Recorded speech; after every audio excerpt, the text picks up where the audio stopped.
నేనేం చేసినా మీ ఆశీర్వాదం లేకుండా దాని ముచ్చట ఎలా తీరుతుంది నాన్న? దానికి అక్కడికి వచ్చి ఆశీర్వదించాల్సిన అవసరం లేదు.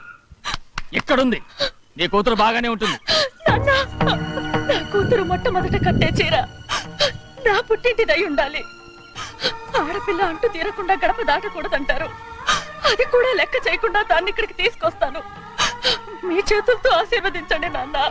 ఆహా, ఎలాగైనా కలిసిపోవచ్చని నీ మొగుడు చెప్పి పంపించాడా?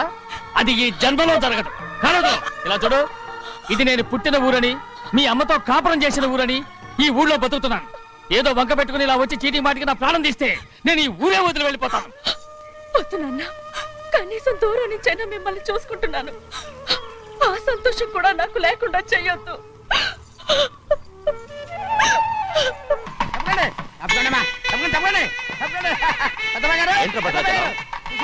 మీ మామగారి దగ్గర నుంచి పెద్ద ఎత్తున సార్ వస్తుందండి.